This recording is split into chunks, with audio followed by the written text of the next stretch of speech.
Gotcha. All right, now we good, T. I'm sorry. All right, boom. All right, so now go ahead, T. And let's see if the sound works.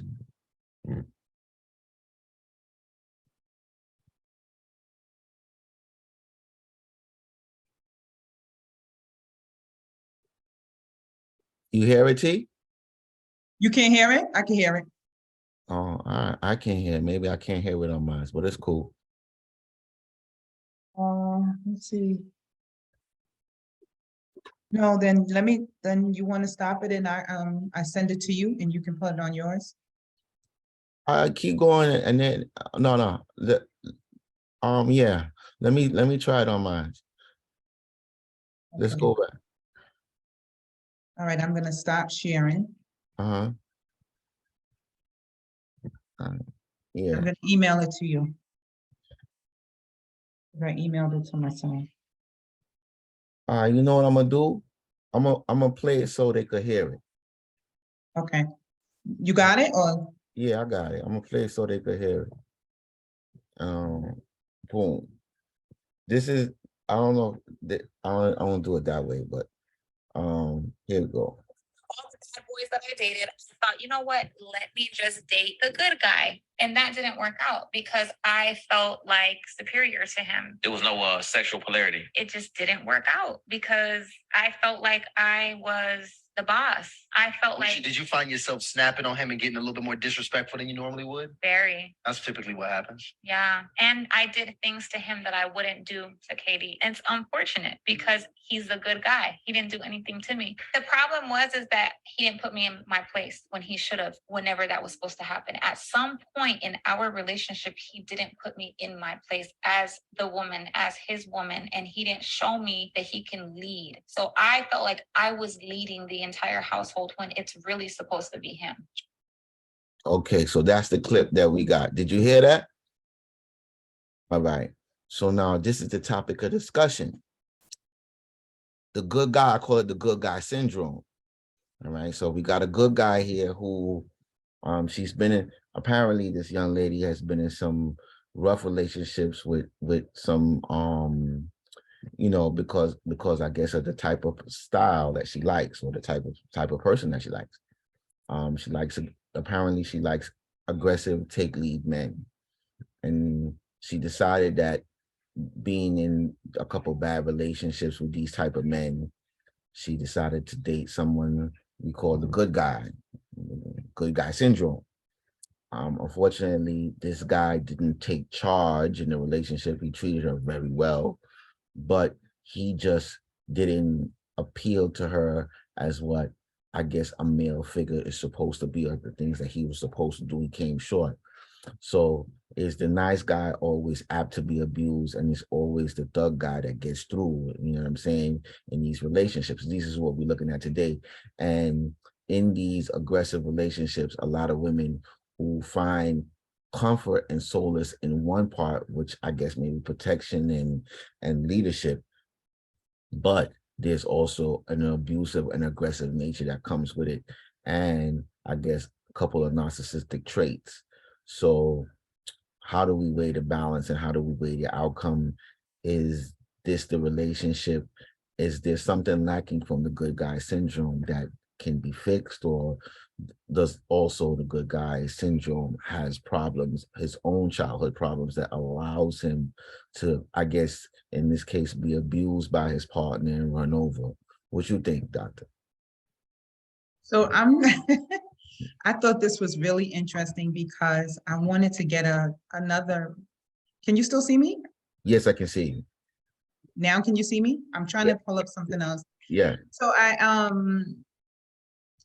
I wanted to get a better understanding of this whole dynamic of good guy, bad guy, and to go really beyond that. And one of the things that I was looking at in my research, it said that, you know, women during their puberty stages, if I'm saying that right, I want to make sure that I'm, you know, addressing it appropriately. The development stages.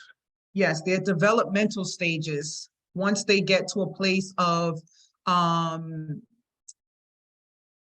ovulation, I guess, they said that they would like, or they prefer men who are masculine. They're attracted to more men who are masculine, more men who are confident.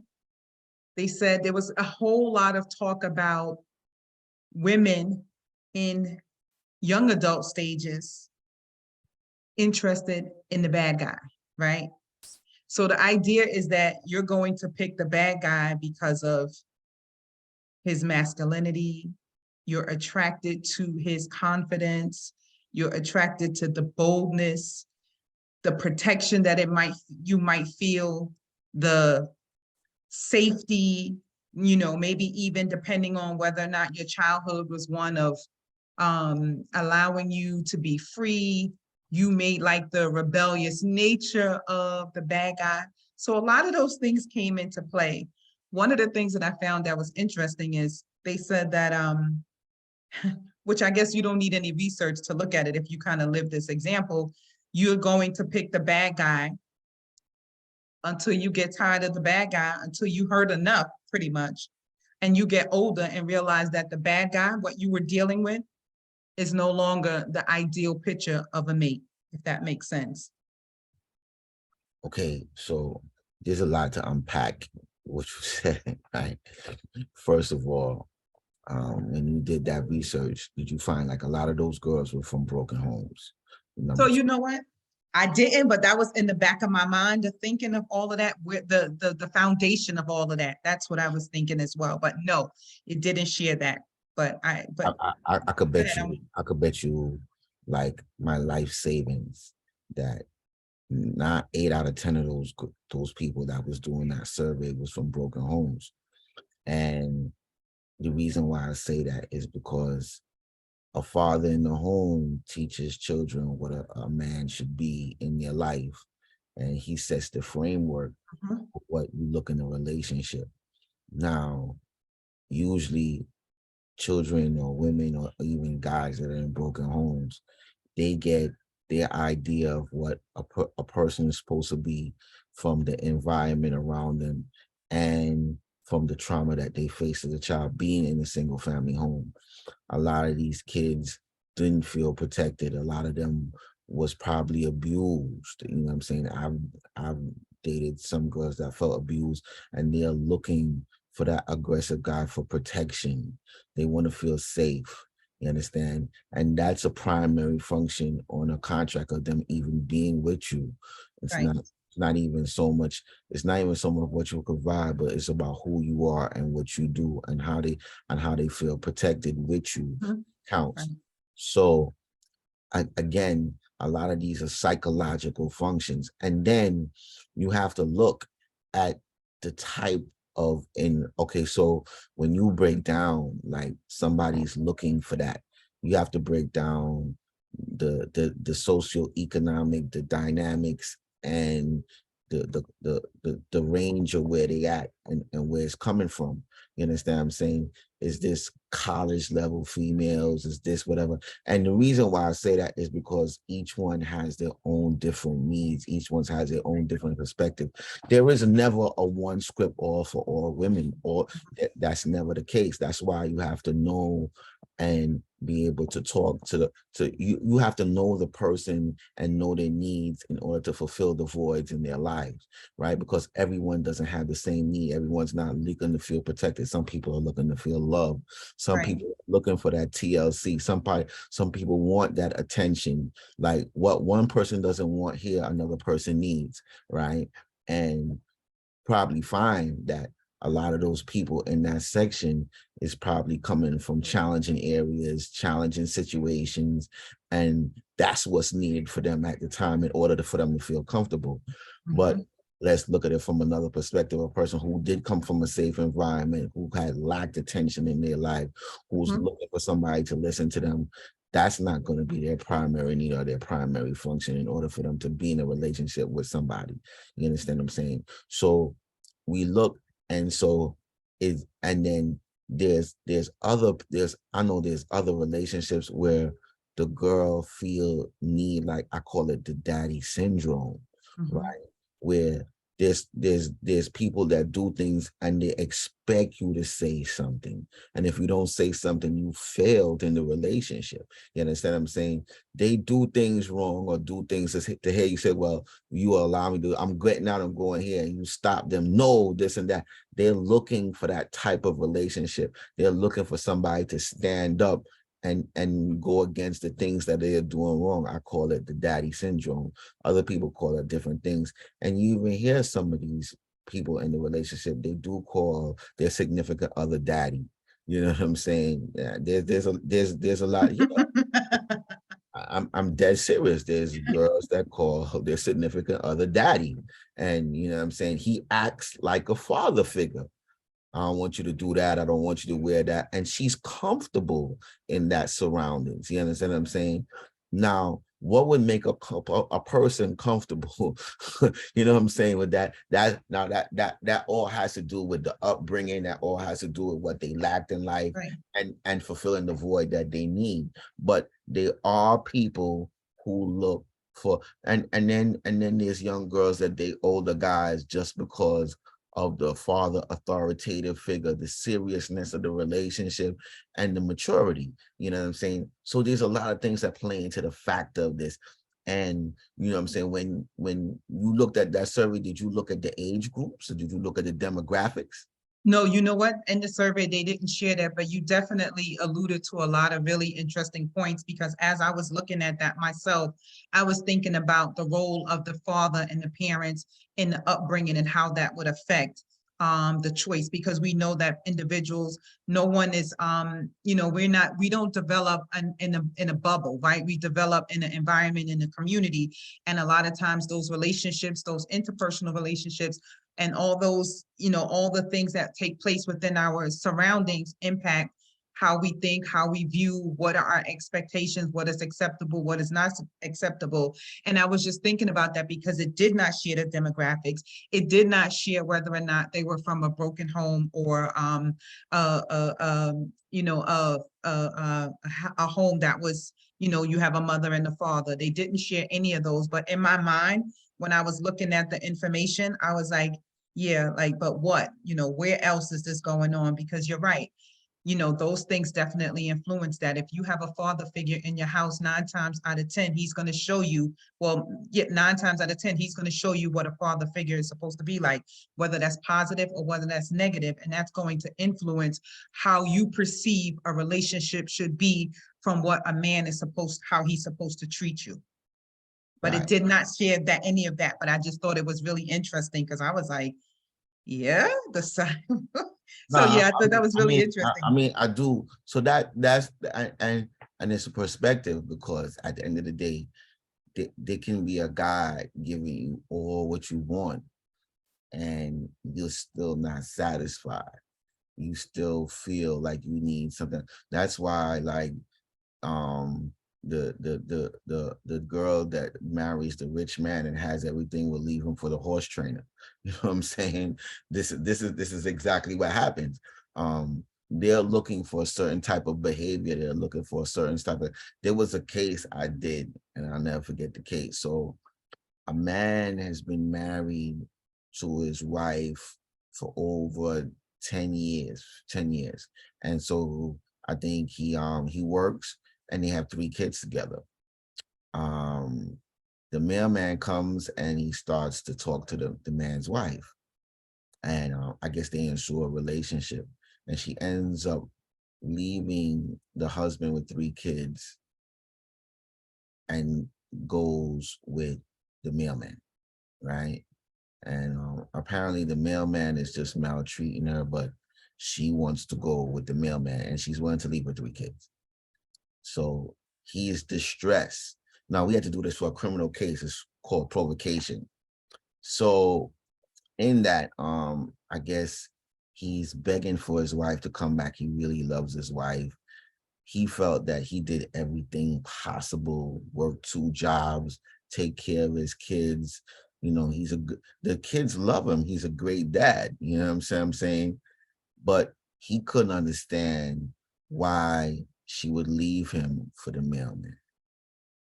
And So he ends up one day buying a little 22 and he calls her to sit down and talk to him. And he's trying to get her to understand like why he's trying to ask her why you doing this to me or why you doing this to the kids. Because apparently the kids still love their father. You understand what I'm saying? So at the same token, she looks at him and in the middle of the heated conversation, she said, "Look at me. You will never touch me or be with me again." And the shock of hearing that, he just took the 22 and hit her 7 times. Boom, boom, boom, boom, boom. And it was the defense he used was provocation. And instead of getting a 25 to life sentence, he got 7 years. And went to jail. Now, you know what I'm saying? That's a lot to, you know what I'm saying? These are just things that happen, and some people, and I think like, and I think that's what's happening to a lot of the nice guys.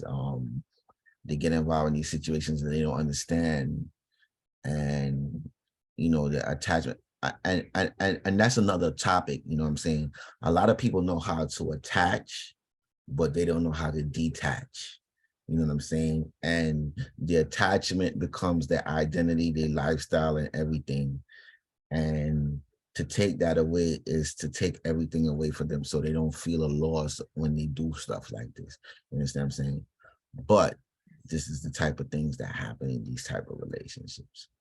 As I'm listening to you, it just reminds me of a segment or two that we discussed a few segments ago when we discussed talking about the needs in a relationship, and those, you know, first we come together in these situations. And I think this is what breaks my heart when we talk about relationships, no matter what type of person you choose, it's being able to understand somebody. Because I guess, so one of the things that I kind of got from a lot of the research is that, you know, once you go through these relationships of having these bad boys, so to speak, and they hurt you, you know, your feelings are, you know, pretty much destroyed. They break you down to the point where, you know, even though you know they're no good, you still dating them because of whatever the issue is that you're attracted to them.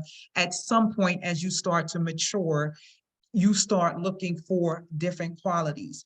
But in my thinking, I'm saying this to say that, you know, when we hear all of this and we see all of this and we see this bad boy, good, you know, good guy, we're talking about what somebody is saying, I liked him, he didn't put me in my place, he didn't lead me, she said, I mean, I gotta be honest with you, she did.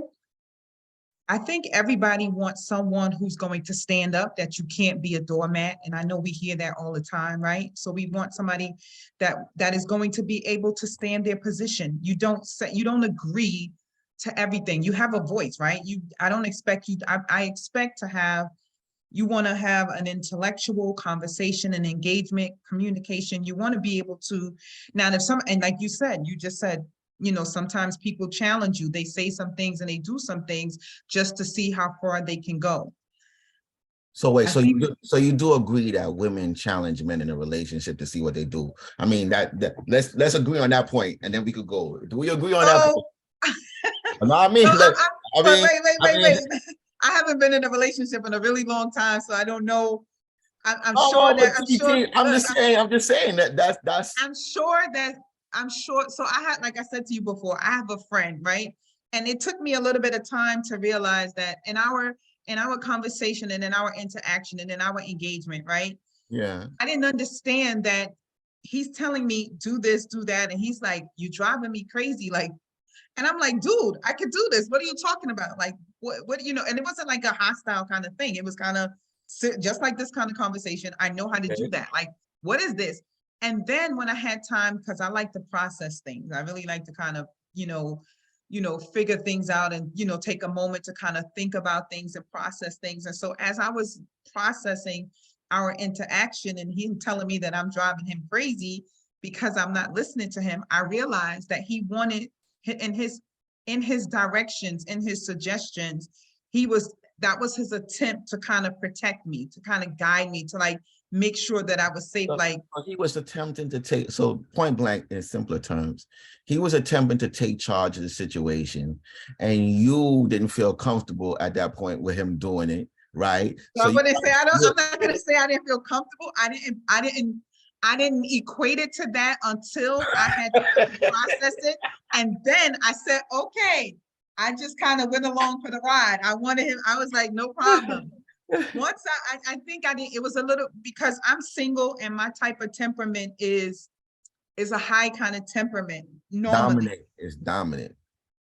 It's a high temperament, right? And so I didn't realize that it was kind of bothering him that he's telling me, you know, I'm doing this. And he's like, why didn't you do that? And I'm like, dude, I got this. And he's looking at me like, what's girl? But after all of that, so what I'm saying is that I realized that I was okay to kind of step back, and he was trying to protect me and show me another way. I was willing to allow that. You know, there was no force, there was no aggressiveness, there was no hostility. Once I realized that he was saying, you know, let's do this. Why don't you try that one over here? Let's do this way. Then I was like, oh, okay. But I realized that he had my best intention in mind. So I was willing to work with him. That was one of the things that was really key for me. All right. Okay, so look at this, right? Look at this. There's another thing. I want you to listen to this. This plays into what you just said, and I was listening to it. Now I want you to listen to this guy. And she's going to naturally become masculine. This is a body's survival mechanism.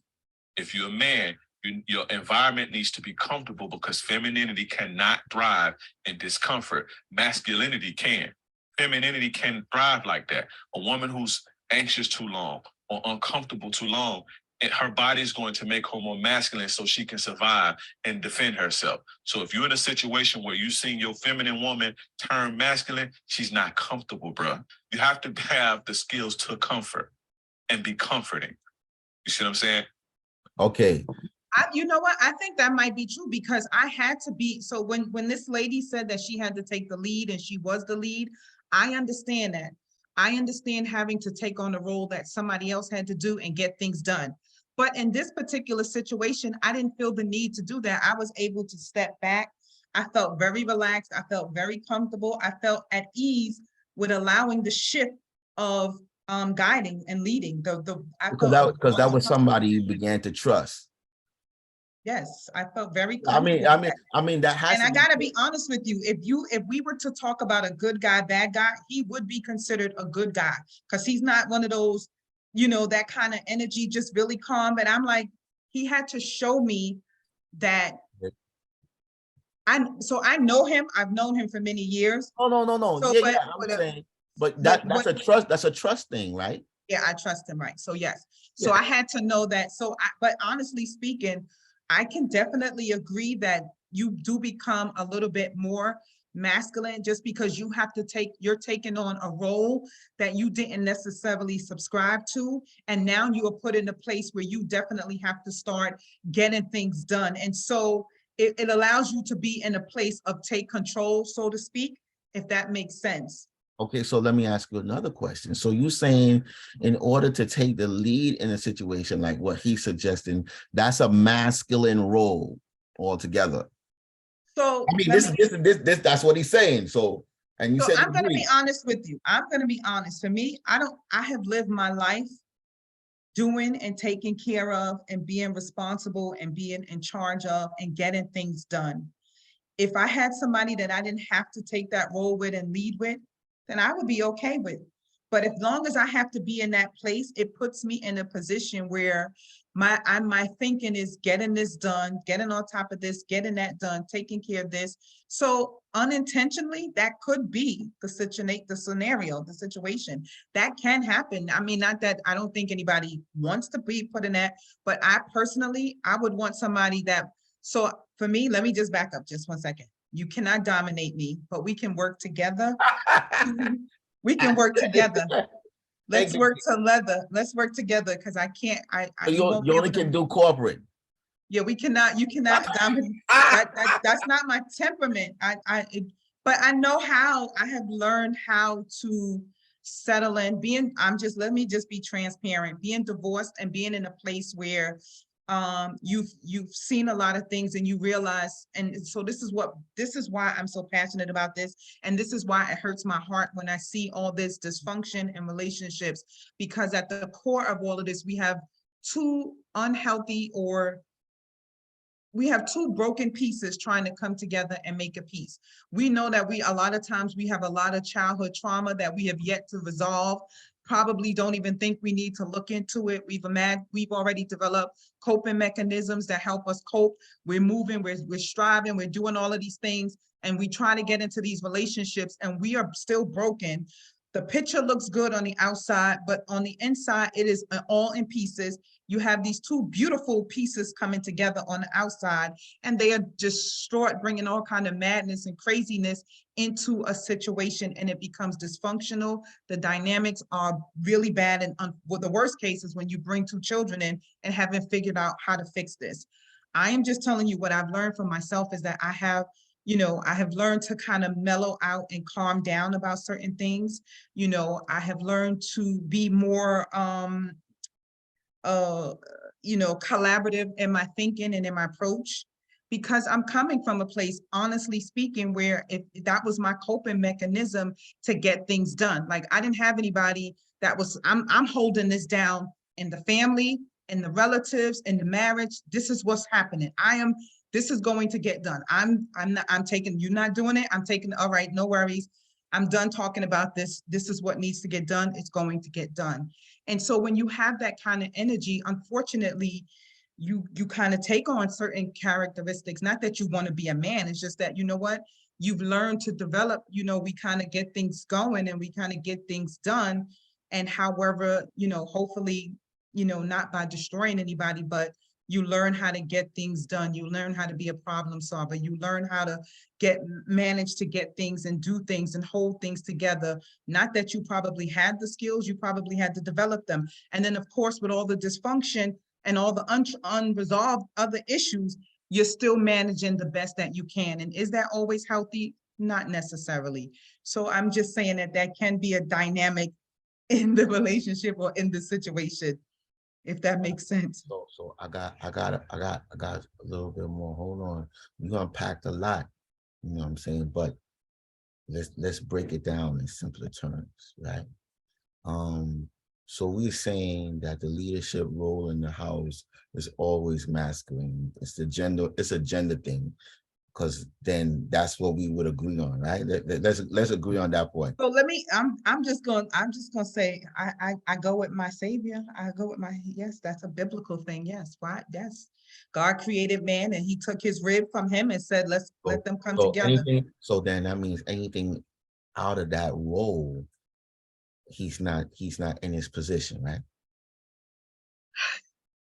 So I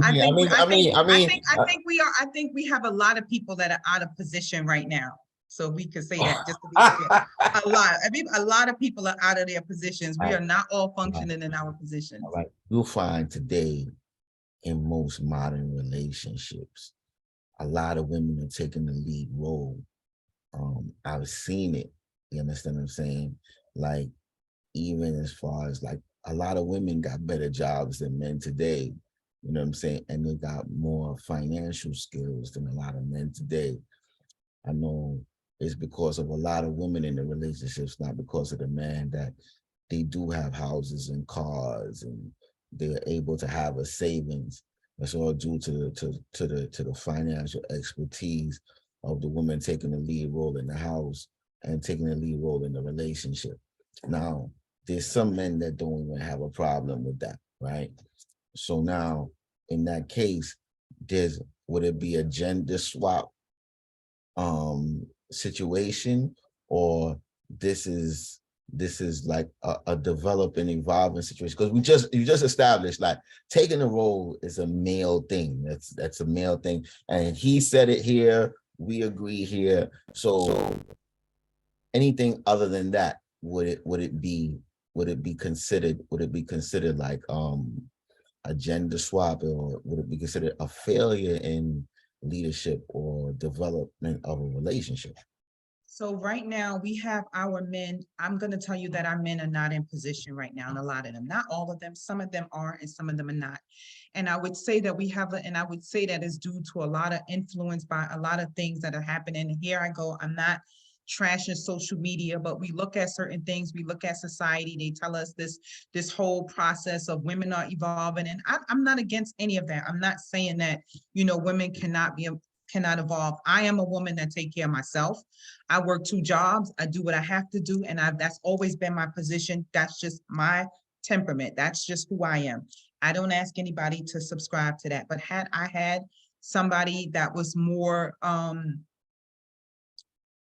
willing to step up. And I think a lot of times our men don't feel comfortable. And I often think about, the role of a man, right? It's difficult to be a man if you've never had an example on how to be a man. It's difficult to be a good man if you've never seen a good example of what a man is. We have women, and I love the fact that women step up and we do what we have to do to raise our sons. And we do, we try to do our best, but we're not men, right? So it's kind of hard not to have that role model, that modeling behavior to show you what the expectation is.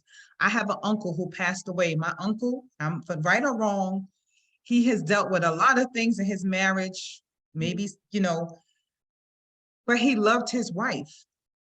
I mean, through thick and thin, this man was married, not leaving, maybe not, he might not have been the one that you would say would be leading, but and I think we move away from that kind of family structure, so to speak.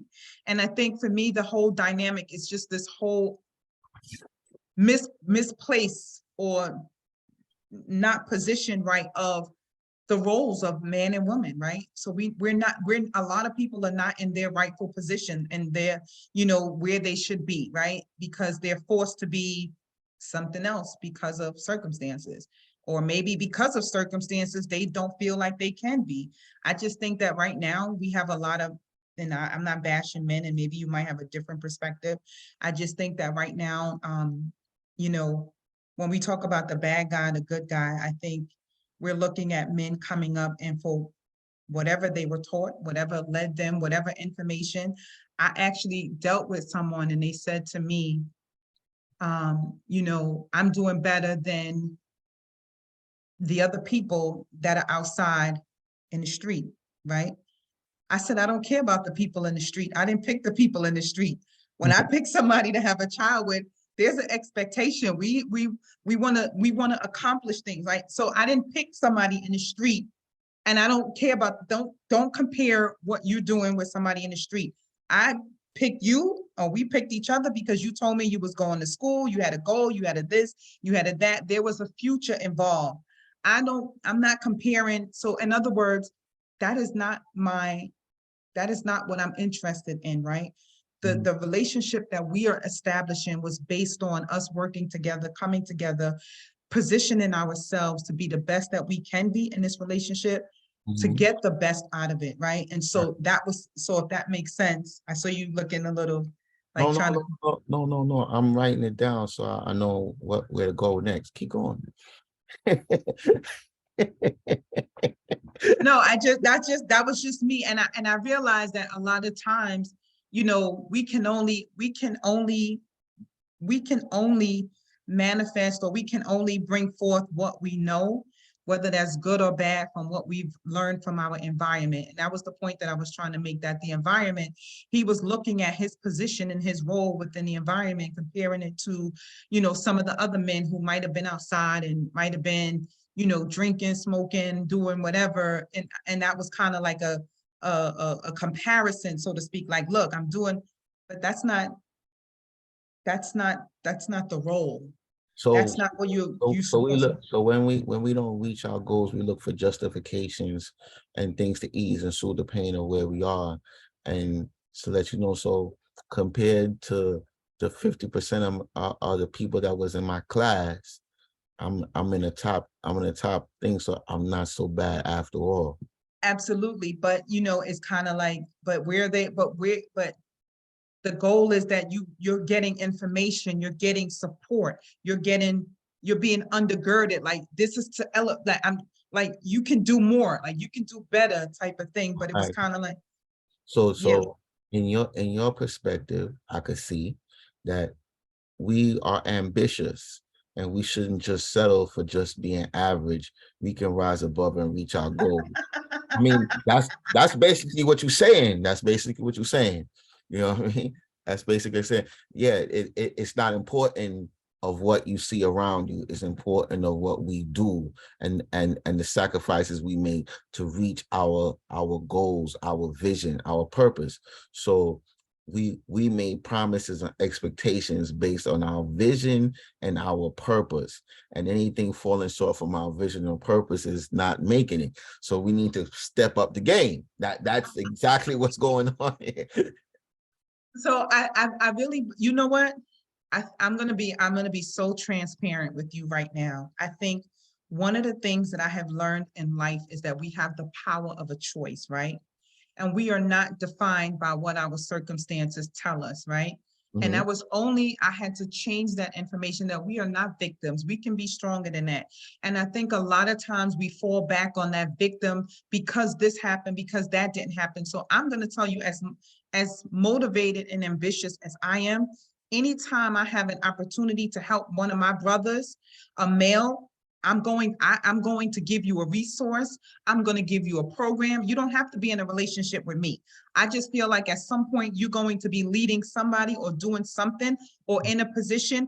And my goal and my desire is that you would have the resources, that you don't have to be a failure, or you don't have to maximize your, don't maximize your potential. I am going, if I find information in which I come across resources, so I might be one of those people that are ambitious and motivated and striving, but I don't forget to help a brother that needs, if I see somebody and they need a resource and I got one, you don't have to ask me, I'm going to share it with you. I'm going to give you an opportunity to position yourself in a better place. And so that is my goal, that you don't have to be in those situations. At least I feel that way. And I know it's kind of difficult because I know, and I don't want to go into that. I know some of the challenges of men, especially Black men, African-American men, minority men. I know that there's a lot of challenges, and I don't look for an opportunity to tear you down as much as I'm looking for opportunity to help build you up. We already know there's a lot of opportunities to pull you down, but if I have some resources that's going to help you pick up, I'm going to share that with you. I want you to succeed. I want you to be the best that you can. I want you to get through this door and maybe get through another door so that you can be, I told my own son, I said, listen, this is not acceptable. That's not acceptable. You're going to have a family one day. And I'm going to tell you, as much as we talk about the woman taking the lead and she wants to be in control and ambitious, what if things don't go right in your household? They're going to look at you as the male and be like, what happened to you? They're not looking at her, they're looking at you. Like, you're going to have a family. You need to be able to stand up and lead your family. You need to be able to make those difficult decisions when they need to be made. You have to be confident in those decisions that need to be made. You can't be swayed by the female, oh, I wish we could. You have to be able to know how to lead your family and make a decision for their success. And I believe in that. And so, yes, anybody that I can help that's a young man, I'm going to give it to them. All right. So let's unpack a little bit here. I still was unpacking it. We're probably unpack a little bit. So what you described, right? And I call it the alpha male concept. Alpha male concept doesn't become victim of our circumstances. We determine our own circumstances, identity, by taking the responsibility for our actions and our decisions. And our decisions is what led us into the perspectives and the troubles that we're in. So being that it's our decisions that determine our destinies, and our decisions that can determine our success. And so we don't rely on, well, these things are against me and those things are against me, because every situation always has an opportunity.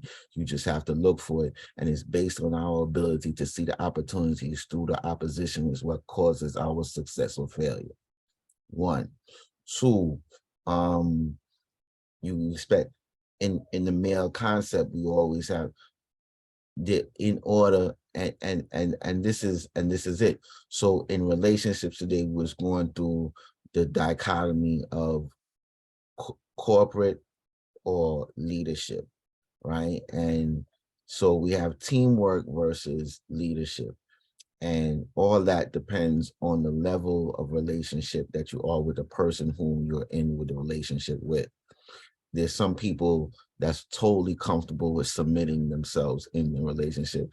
And there's some people that need a voice in the relationship. You understand what I'm saying? And there's some people that wants to be on the yin and yang level. Everything is equal on both sides of the fence, not one taking over the other, right? And in order to be in any position, both have to understand leadership. So like I said, I believe that marriage is a preparation, is a mental preparation. And I do believe that young men today do need to understand and take leadership classes and find out what it is to be a leader and find out what the meaning of responsibility is. I think some of us enter into relationships and we believe that love is all that it takes to be in a relationship, and just doing the basic things, and it encompasses so much more of you than you just being able to pay a bill or just not participating in anything that goes on. So there's a level of me that is required in a relationship, and then there's a level of sacrifice. All these things contemplate up to the leader, or what we would call the great shepherd. You know what I'm saying? And I was just talking about that just the other day. And so we have confidence. When you have confidence, comes from the knowledge of self and knowledge of who you are, and your basic skills on how to do things, right? Once you develop a skill and you're good at it, that's when you develop your confidence. A lot of us don't have confidence because we don't have confidence in our skills and we don't have confidence in ourselves. And so marriage becomes a window of the things that I lack, and that's what causes a lot of the abuse in the relationship. And so most men, they try to hide the things that they lack by having the aggression, by having the seriousness, but there's major flaws. You know, we once said the easiest person to seduce is one person that's mean and don't want to talk to nobody and comes in and is always angry. That is just a wall and a screen for saying I need help. I need help, right? Right. But because the average person may not know that, they may say that person is mean, and then she moves, and then she succeeds in moving and isolating people away. The problem is people that understand that type of behavior most of the time take advantage of those attributes. And once they walk in, after you break the wall, you walk in, they never want to leave because there's nobody else that take the time to go through that abuse to be with them in the first place. And so that person becomes a primary source, which allows abuse and all that stuff. So those are the things that I want. Perpetuates the cycle of abuse and dysfunction. Yes, perpetuates the cycle of abuse and dysfunction. And so the very thing, and this is what happened, the very thing that you're fighting not to get in life is the very thing that you are attracting in your life by that attitude, right? So having a aggressive, decisive, and arrogant attitude in order to dispel a lot of people from coming into your midst is attracting the same people that you don't want in your midst. And that's the irony of what goes on today. So those are some of the things that I want to touch on. And like I said, you know, all relationships has a certain amount of expectations, and expectations of where we need and where we want to go in the relationship. Now, it all depends on what we decide. Some people just decide to have a house and a home, relax, a little house in the prairie, and that's it. And then there's some people that want to over exceed and create generational wealth for our kids and create a substance and a framework so that their lives doesn't have to mirror our lives, but can be something special above what we have in our own lives. I think, you know, as I was listening to you, one of the things that came to me is, you know, just being able to, I think a lot of times you said a lot of things, and I think before we can even get to the point of overcoming, and there has to be an outpour, there has to be a source of information, right? And then the question is, where are we getting this information from, right? So we get a lot of information, right?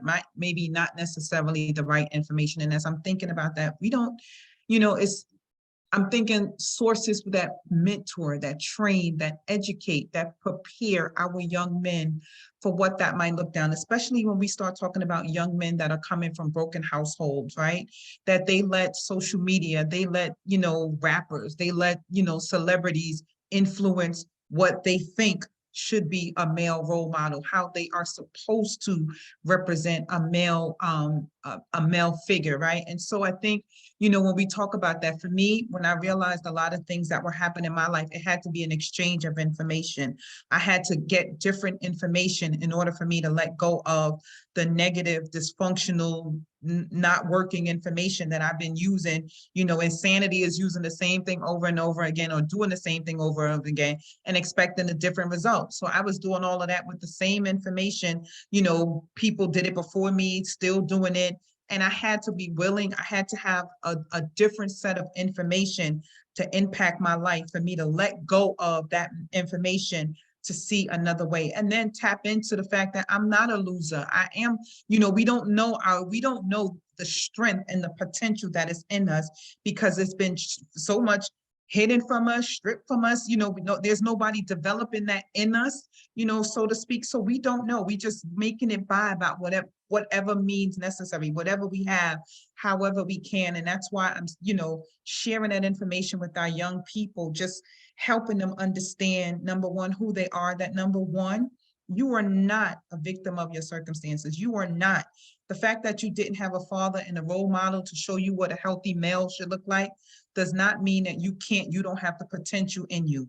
You are not a loser. And that's not going to come by something that's overnight. That is a process where we are developing and reshaping the information and reshaping people's information. One of the things that I loved about working in the school is because if you can tap into a child young enough while they're in these lower grades, you can develop that, wow, somebody believes in me. Somebody is care enough to impart positive words into me. Somebody believes enough to share, to see the good in me, to pinpoint some things in me.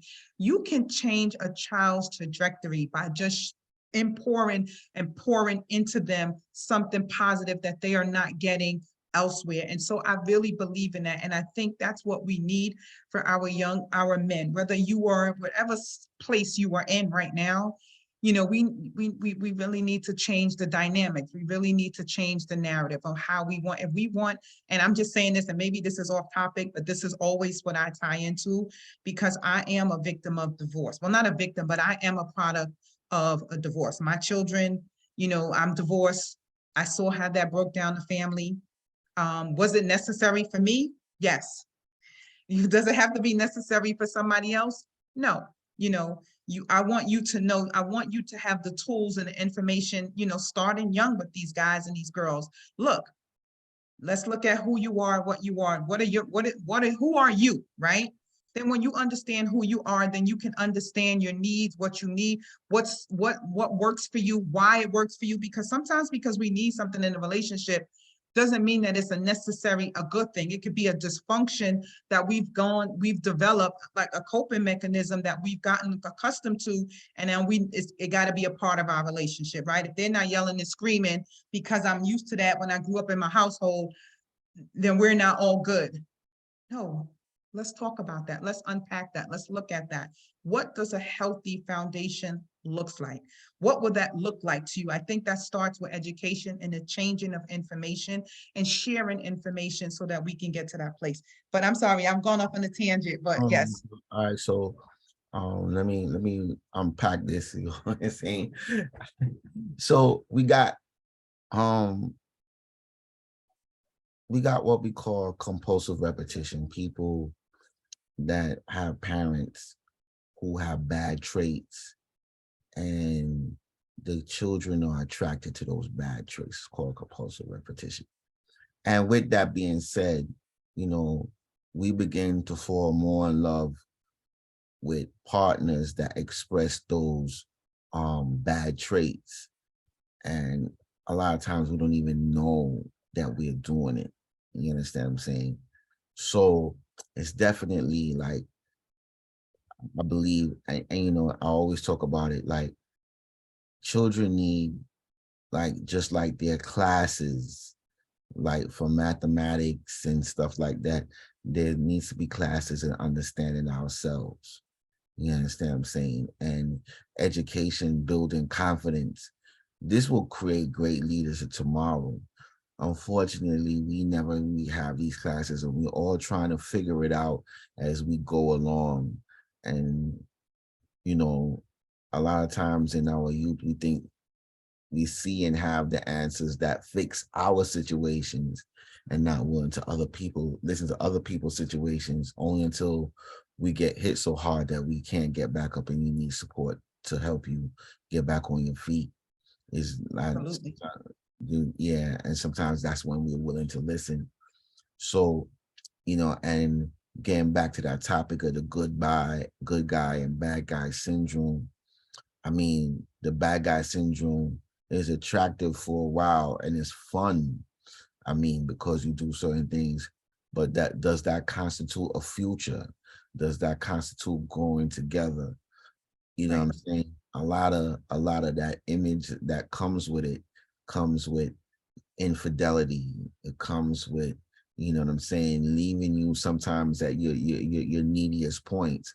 And I'm not talking about like physical, I'm talking about emotional, I'm talking about stuff like that are usually those guys do not participate in. They're usually unattached, and there's no longevity in the relationship. You're looking for something short-term, short-lived, and not something that you can bank on. You're looking for a moment, and then, oh hala, if you have a child with this individual, a lot of times the father's probably going to be in and out that child's life.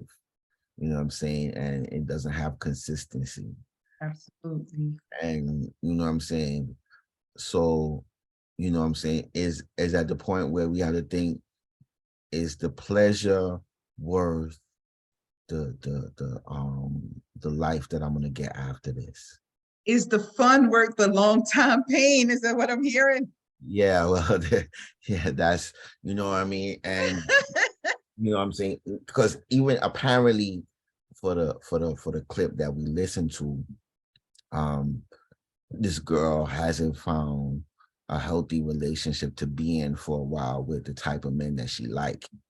You know what I'm saying? And at the end of the day, when does it, and I understand what she's saying, but we have to determine. I think when now, I mean, this may not work for everybody, but for me, you have to determine what's your end goal in a relationship.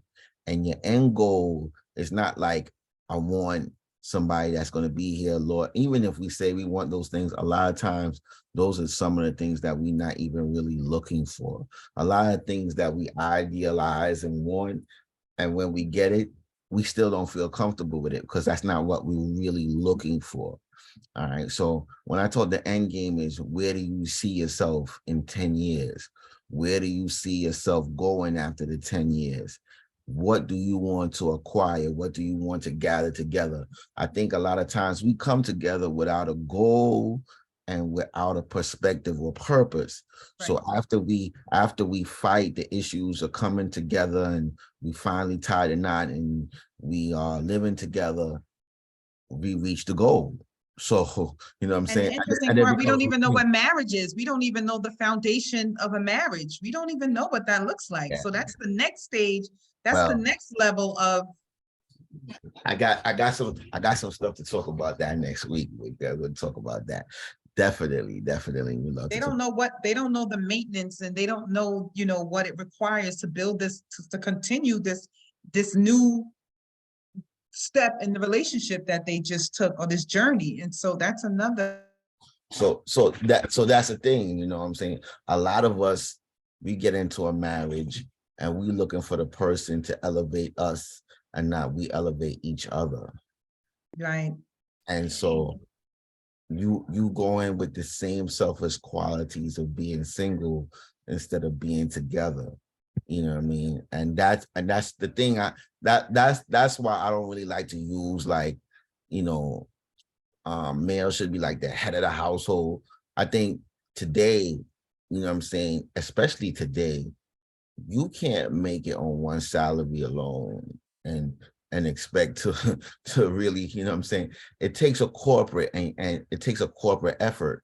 You understand what I'm saying? And there's things that she can do or that she can contribute that you're going to need in order to I mean, if you have a specific goal that you need to get to. And I think having a specific goal creates the bond in the relationship because we're both working together for a common cause. I think the relationship begins to disperse when our goals and our needs are different and we only come together just to be together for home, laughing and joking, whatever it may be. And then we go back to our perspective goals and things, and then we lose interest because our conversations change. You know what? I was having a conversation with somebody a couple of days ago, and I was saying to them that at a certain point, you get too old to play games in a relationship, right? And so after the physical connection, there has to be an intellectual connection that's going to keep you. Like there has to be something in the brain that will keep you connected. Otherwise, what are you doing? Like where do you see the relationship? And I'm not sure where they saw the relationship, but it was just a kind of, it was interesting to kind of share that, like, what do you see as an end goal for a relationship, right? You just like, it's just, I guess being in a different space, being able to have a little bit of time to be reflective on a lot of different things, you kind of understand things a little bit differently. You see things a little bit differently. And I was just imparting a little bit of information. Like at the end of the day, dude, they got to be something more than you have to be. They have to have something more to add to the table than something physically. You gotta, like, what happens after that? Like, Yeah, I mean, like the physical part is just becomes the relationship. That's what I was saying. And then at the end of the day, our goals and perspectives go different ways, go right, in right, opposite directions. And that can only be sustained for a certain amount of time, right? basically. Yeah, because at the end of the day, we can't relate to each other than the physical. So I'm having conversations with other people. And then Basically. and then my interests will go into talking to other people, right? And the relationship will begin to dissipate. Yeah. Yeah. So and this is what I was saying. So the end goal has to be a common interest. And there's no reason to come together. You know what I'm saying? I don't think love will sustain, because I think and this is just me, like I looked up the definition of love, and there's like, other than like you look in the Bible and stuff, there's no like concrete definition, and it's always evolving. And so one definition I like is love is a learned behavior. Anything that people say that they love you right away and they don't know you is lust or infatuation, because you have to know the real me in order to love me. Right. And that begins the process. You have to know my good, my bad, my vulnerability. You know what I'm saying? So therefore, hence it's the learning process. Right. It's not just something that's automatically done. I loved you on first sight. I knew you on first sight. No, you infatuated with me on first sight, whatever the case may be. And that's cool. That's how it starts. But again, it's a journey to get to that ultimate relationship. Definitely a journey. Right. And then love and marriage is a disciplined behavior. You know what I'm saying? And what happens is, like with the good boy image, there is no commitment to discipline. You know what I'm saying? It's what I say goes. So if it's what I say goes, you do what I do, but you don't tell me what to do. You understand? That's the machismo way. I mean, that's what it is. When I come in, this is what you're supposed to do. But you don't question me or look at my phone.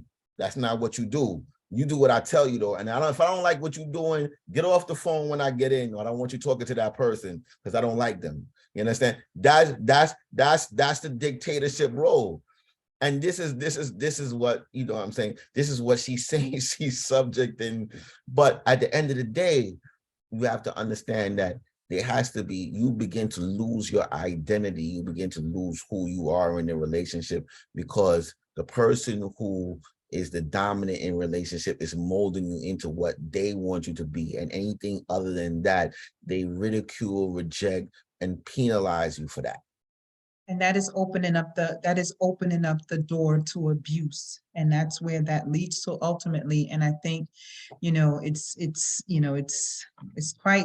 very interesting. And I guess that's why the point is, and hopefully so to sum it up, they're saying that as you're young ladies, for the most part, I don't know what age range where we start talking about young ladies. At some point, as I said, as you start to mature, and really what they were trying to say is as you've taken a couple of lickings and, from these bad boy relationships, at some point you grow to a level of maturity, realizing that this is not what you want in a relationship. So they say initially, you are interested in the bad boy, the excitement, whether it's to fix them, whether it's to, to have that kind of excitement. They're dangerous, they're rebellious, you're vicariously living out an experience through them. Whatever it is that you're doing with this person, they're Right. saying that once you get to a level of maturity, the goal is that you will, after, being hurt, being abused by them. And one of the things that I thought was really interesting, they even talked about them being in some of their characteristics on the dark triad that we talked about,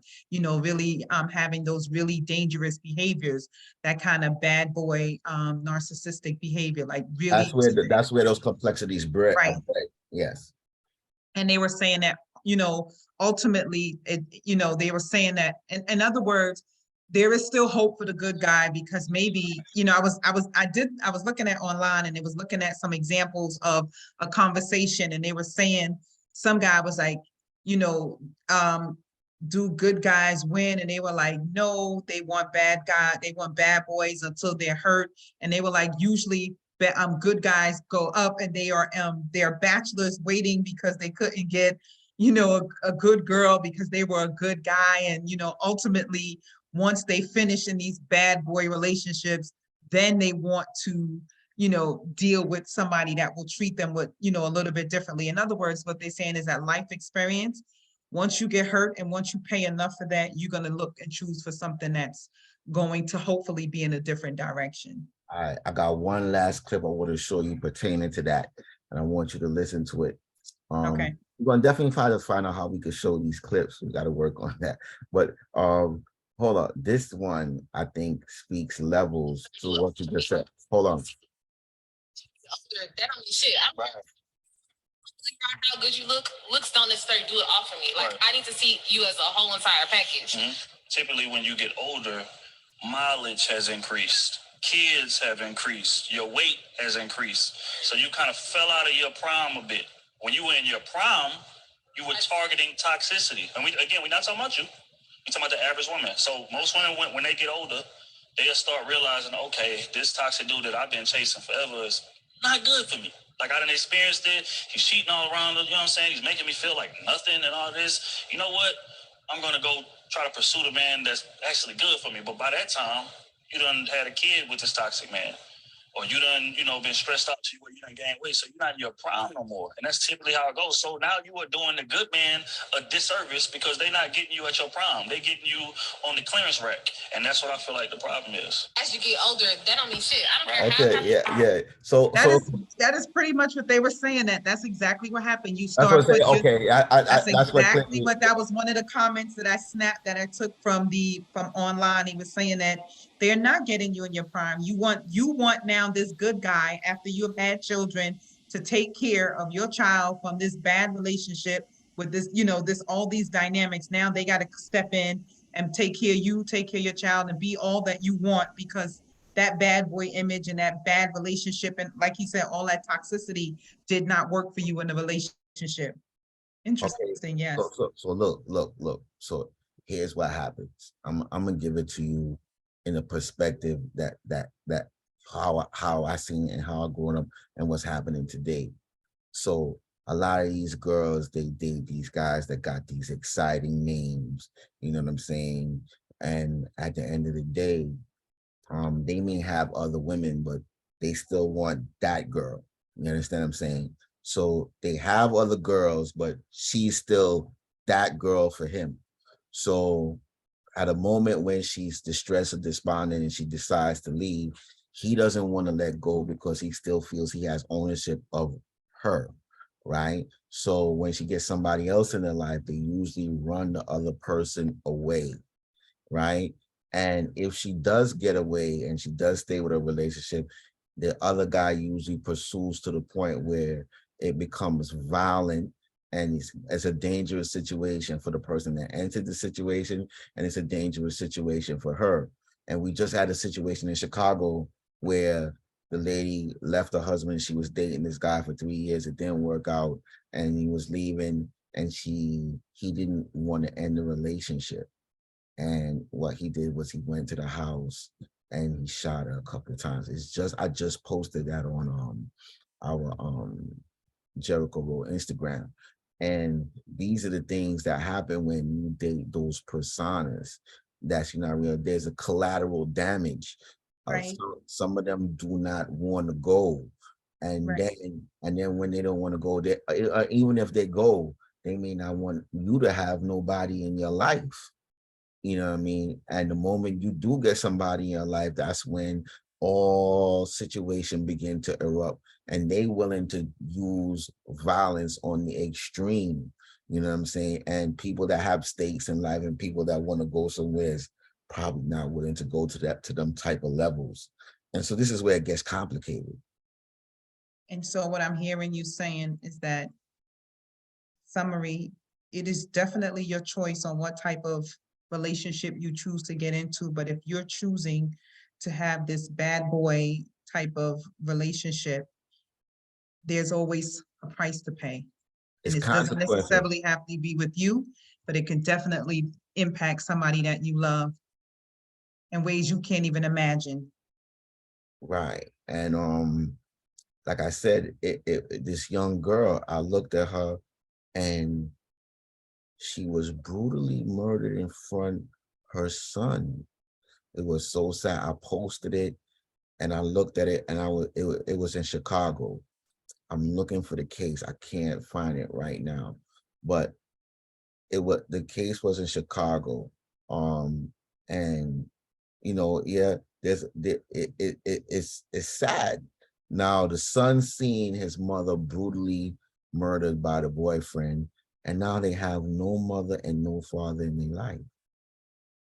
You know, it's so sad. And it's like, yeah, I think I'm so thankful for this platform and this opportunity that we start the discussion and we open up the discussion, not only to just talk about, these important topics, but more importantly, how they relate to bigger situations in regards to how it impacts our family, our community, those that we love, those that are connected to us. And sometimes we don't realize, we've been fortunate that some of our bad choices have not spilled over into other people, but, just to realize that there is a price to pay when you decide what type of situation you choose or what type of pathway you choose to go down.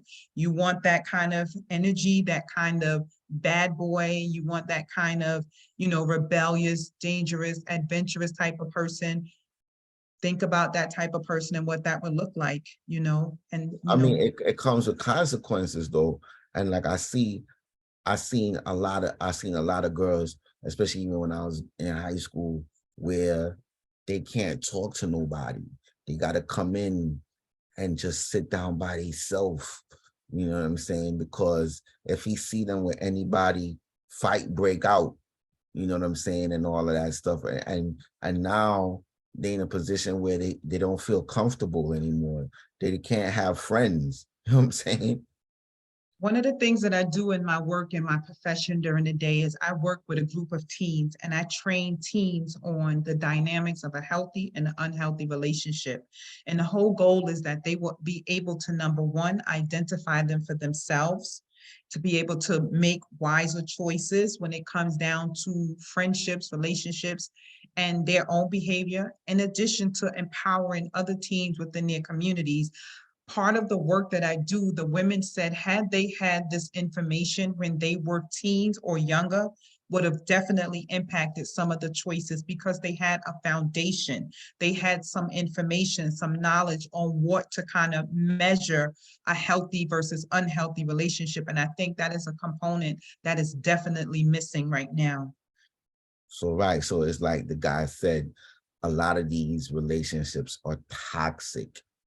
And what I would like to talk about is not only the toxic relationships, but the toxic relationships that causes toxic relationships with their children.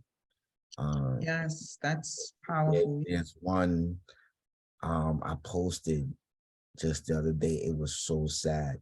I want to go into it next week. That's why I'm gonna hold on to it. But I want to. Well, can you give us a little introduction? Can you give us a little preview of it just because you started it? I brought it up. All right. What happened is you have there was one clip. There was one clip of a man in Jamaica, and apparently the daughter got extensions in her hair. So he took out the daughter's extensions and said if she come in the house with that again, you have to leave the house. You can't stay in my house. Now, and he's violently snatching the extensions out this child's hair. Now, you know what I'm saying? You know, there's a lot of ways to do things in order to make kids understand. And you know what I learned taking these child psychology classes is, like, one thing they told me is like they used the example. They said, don't think of a pink elephant. The first thing that flashes in your mind is a pink elephant, right? And being that saying is that if you walk into a store and don't tell a child to don't do something, it's going to do it first, because first it has to register in your mind not to do it. And then once it registers in your mind not to do it, then you're able not to do it. So by them thinking not to do it, they act it out and then they not do it. You know what I'm saying? So there's a way that you speak. So they told you don't speak in negatives. They told you speak in positives. So instead of saying don't touch, walk next to me and don't leave my side, or, you know what I'm saying? You talk to them, you speak in positive, you don't speak in the negatives. And that's one thing about psychology and stuff that they teach you how to talk to kids. And the more you aggressively tell a child not to do something, is the more aggressively they're more apt to do what they do, even in spite of the circumstances or the beating. There's some kids that will do it, go back and do it, and accept the beating and still go back and do it again. It's not so it's not the aggressive nature or the amount of abuse that you inflict, is the way that you're able to communicate. And these are things that, you know, I just learned in these classes, and how to speak to people and how to speak to the mind in order for them to listen and to understand. And these is just things that come out in behaviors, especially, you know, broken homes and behaviors that you see these type of abuse. I remember when I used to have to pick up cases, and I was in the Bronx courthouse, and apparently the mother has a daughter and she had a son, and she's screaming at the son. She got to go up for a case with the father, and you could tell that she's angry with the father, and she's screaming at the son as an actor. So I wanted to say something, but the lawyer in front of me said, geez, whiz, you can't expect the child to do what you're doing, and everywhere you turn, you're just yelling at him. He is confused. He doesn't know what to do because you just keep screaming. If you would talk to him, he would understand what's going on. And she stopped and looked. She knew she was dead wrong, and she knew why she was doing it. She stopped and looked, and then we just both walked away. I'm saying, but these are things that you see going on all the time. So one of the things that I do, you know, I like to do, which I haven't done in a while, and I'm trained with my old job, is this training that we do is called a leadership training for parents, right? And it's not so much to kind of lead you, it's kind of really to understand where your parenting, where your skills, where your information set is coming from, and the impact that it's having on the present situation. And one of the things that was really interesting, it said part of, and in the training, it talked about capturing the heart of a child, right? And so before you can tell somebody something, there has to be a connection, right? I need to know that you care first.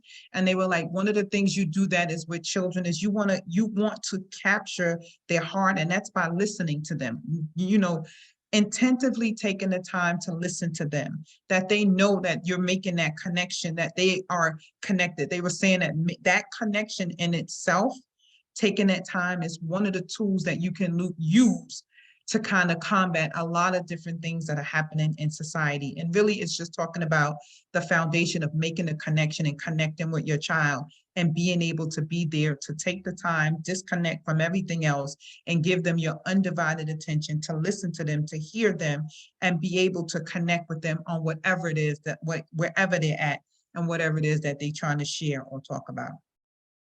Yeah, well, connection is pretty important. I remember, you know, my mom screaming at me, focus, focus. And I'm looking at her, and I thought focus was just looking at the paper real hard. You know what I'm saying? So she's hitting me, and I'm like, I'm doing what you say. She's screaming, focus. I'm like, I'm focusing. I'm looking at the paper. I'm looking, you know what I'm saying? I didn't understand what focus meant. You know what I'm saying? And sometimes you take it for granted that, you know, kids understand what you're talking about. But I had no idea what focus mean. And I kept getting hit deep for trying to focus. And I swear, at one point, I'm like, looking at her like, this, I'm like, I'm doing what you say. My mom, like, I'm looking at her like I'm doing what you said. I'm looking at the paper like this. Focus, the line. I said, well, maybe I need to look at the lines more intense. So I'm looking at the words, and maybe the information will come into my mind of what I needed. I think it's one of those things. I think it's so interesting because I've done this training, and I got to be honest with you, the training is really powerful because it really helps you to unpack a lot of things that you don't even realize that are, you know, you're wondering why there's a breakdown in the family, there's a breakdown in your relationship, why you can't communicate with your child, why your child is not communicating with you. And all of it, it's kind of like, you know, what came first, the chicken, or what is it, the chicken or the egg, right? So Yeah. are you listening? Are you, you know, what is it that's happening? And so I really find that, you know, when we talk about these societal issues, it's really having a platform like this that allows us to come and unpack the information and kind of share it and really kind of pull it apart and be as transparent with getting the message out as possible, connecting it to our own real life situations, and it's for a purpose. Yeah, it's definitely for a purpose. And like I said, you know what I'm saying, we got many things that we need to unpack as far as how we look at ourselves in relationships. I think the primary purpose of relationships failing and leading to abuse is a lot of things that we heard, especially that first conversation, which is kind of most disturbing once you begin to look at it from an abuse or domestic violence point of view. You understand what I'm saying? Yeah, I understand what she's saying, that he didn't step up, he didn't do this and that. But the bad boy image that she's talking about has consequences.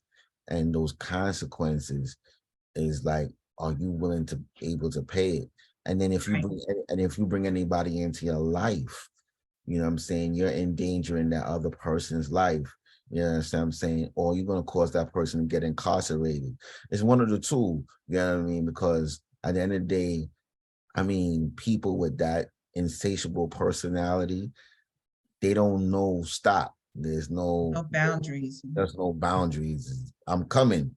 And then at the end of the day, there's going to be a confrontation.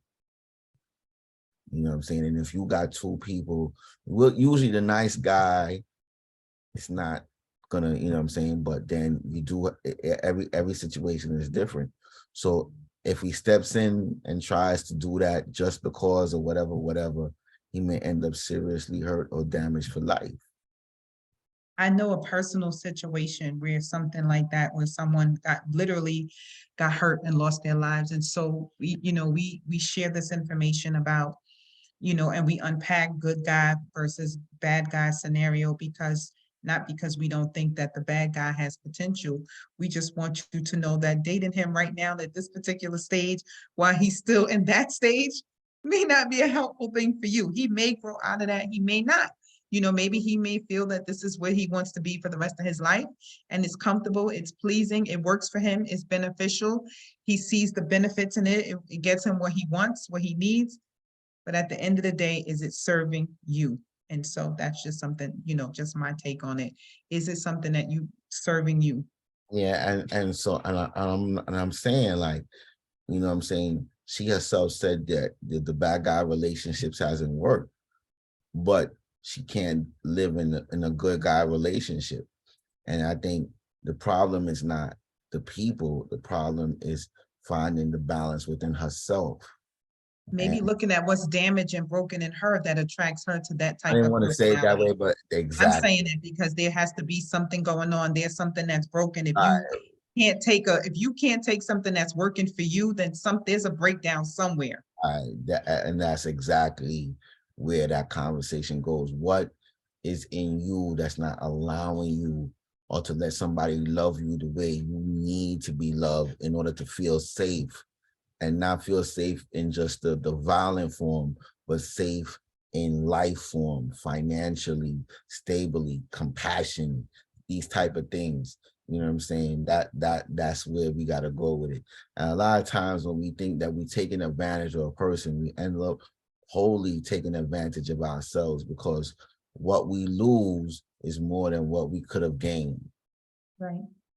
And that type of situation, if you're coming from that kind of dysfunctional background, that you have that kind of brokenness and that kind of energy, I'm telling you, somebody who lived in a violent situation and thinking you have to bring violence into the situation, otherwise something is wrong. Let's be real, let's be transparent. I know we're at the end of our segment, but I'm just saying, we have to be honest, we have to own that. My information, the foundation was screwed up, wrong, toxic, dysfunctional, didn't benefit anybody. And it was only when I got a different set of information that said, wait, because I'm fighting, like, why can't, so what's the problem? We don't fight?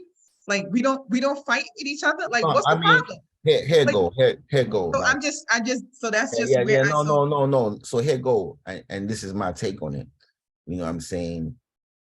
There's healthy arguing and there's healthy, you know what I'm saying? No, I mean, look. No, I agree. I know that argument and conflict is not a bad thing. I know that. You're not gonna have like a perfect relationship, Right. like. No, I know that. I understand that. I know that for sure. Yeah. There's always things. I don't care, even if the guy fits all the cards, there's always something that you're not gonna like. You know what I'm saying? Or there's something that irks you that they do, or whatever the case might be, and it's vice versa. You know what I mean? And at the end of the day, you know what I mean, we all, I'm a firm believer of this. You know what I'm saying? I believe that you and your partner is there, and y'all supposed to work it out. Y'all supposed to take you. I'm supposed to feel comfortable or vulnerable enough where I could take out my aggressions and it not get too violent or not get like this, where we could speak or whatever the case might be, a healthy, and I call it a healthy argument where it doesn't go to the point whatever, but we get out our differences and you can recover. You know what I'm saying? Right. We're not going for the juggler. That's the bottom line. Yeah, you're not going for the juggler. You could recover, So, you know what I mean? And that's according to the individuals and how they choose to No, I'm interact. not talking about that, Tony. I'm talking about Oh, I'm talking about I grew up with oh. I grew up in a ringside match, boxing match with two adults are fighting. They Oh, move the table, yeah, and yeah. then I'm saying in my own marriage, hey, why we can't fight? You know, like, so I'm saying to you, when you start Okay, looking at the okay. dysfunctional pattern that is passed down, you learn that behavior and that information. So I'm just saying that I had to realize that that way of living was broken, toxic, and dysfunctional. I had to get a new set of information to say, hey, wait, that's not how people live together, and that's not how they raise a family. That's not how they love each other type of situation. So I'm just being transparent. So when she talks about, I've had the bad guys and I can't live, you know, I seem to find myself dealing with these bad guys because I can't do we need to change. There has to be a shift in information. We have to kind of look at what's going on internally that has been possibly passed down that you think that this is acceptable, because I'm telling you, I was all for the round two. That was round one. The adults, we Oh, round two. wow. Let's go. All right. Why can't we fight? I'm telling you, that was just my energy. Why we don't fight? Why we can't fight? I'm just telling you. And so that was dysfunctional. How you have a relationship and you talking about what's wrong with fighting? Why I can't throw the bassinet or the crib or what? Why we can't do all of that? That's All so right. Yeah. I'm having fun now, but I'm just saying to you, that's the intensity of the craziness that we pass down. Well, This yeah, that I information. had a young lady tell me one time she doesn't feel that her boyfriend loves her if he's not all over and hitting her. So I looked at her like I was shocked. So she would do stuff in order for the boyfriend to react violently. You know Right. what I'm saying? Yeah. That- And that- so that's something that's internal that needs to be fixed. And Mhm. the good news to all of that is it can be fixed, it can be repaired. There has to be an exchange of information, that you are willing to take information to say, hey, you know what? Hold on, maybe something is wrong with what's happening here. Maybe I need to do some internal checking. I need to kind of look at what's happening within my systems. Let me have a conversation with self, what's going on here. You know, it's not impossible, but I'm just saying to you that was some information that I had, and I'm very transparent about sharing that with individuals, because a lot of times we don't realize, if you would have asked me, I would have never said, what's the problem? They did it, I'm doing it. What's the problem? You know, right? So Yeah, we're yeah, passing down and that's what I'm saying. this generational nonsense. Everybody normal is different. Right. So that's a normal, Normal. right? That's a Yeah. normal. What's normal for you is not normal for me. That Yeah. was dysfunctional normal. Yeah, no, I'm saying, yeah, everybody has their own normal, and at the end of the day, That is not normal. and this is what relationships is about, is finding out our norms and seeing if our norms could gel. You But know? let's backtrack. That's dysfunctional. That normalcy. No. I'm saying, yeah, you're right. Totally. But I'm just talking in reference to the clip. Oh, okay, yes. Everybody's yeah, but that's still dysfunctional. Her norm, that's it. Yeah. Something internally, something is wrong back there. Whatever that normal is, there's a problem. I'm telling you. It needs to be tempered. I understand what she's looking for. She is looking to submit into a relationship. She's looking for somebody she could submit to. She's saying that the good guy is not somebody to submit to because he's not aggressive enough. He's not so this is what we talked about. He's not standing in his position, because you can be a good guy and you can be confident in who you are and you can still be loving and kind, but you're not a doormat. You know when to say, hold up, wait a minute. And that comes with self-esteem. All right. And then we start looking, one minute, then they start looking at what did you witness in your youth growing up? Did you look at, is this a result of you seeing the woman being abused and you decided you wasn't going to do it, or you witnessed another man doing this, being stepped on, and so you think that this is a way that we step on, and then About to say, a whole yeah. bunch of things. I'm saying, so at the end of the day, usually people in those situations that allows it, they think that's true love.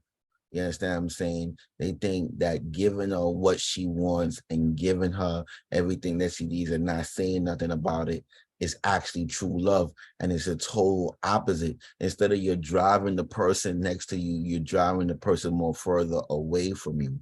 But because a lot of people don't understand and they confuse about what love is and what treatment is, or whatever the case might be, they do that in order to think that that would always keep the person. And Right. material things is not what really keeps the person. It's who you are and how you conduct yourself is what keep the person. That's the keynote right there. Very nice ending to that. It's not what you do in a relationship, it's who you are in a relationship. And you can still be a good guy, a kind guy, and still be strong. You can still lead your family, lead whoever it is, being a good guy. You don't have to be a doormat. And like you said, giving in and submitting to everything is not a form of love. It's just looking like you have no backbone and you don't know who you are. But when you know who you are, you can stand up and say, you know what, honey, I love you. I don't think that's going to work for us, but let's go on. And you can live with her having a tantrum because you know what's what. That can be a good guy. That's a good guy. So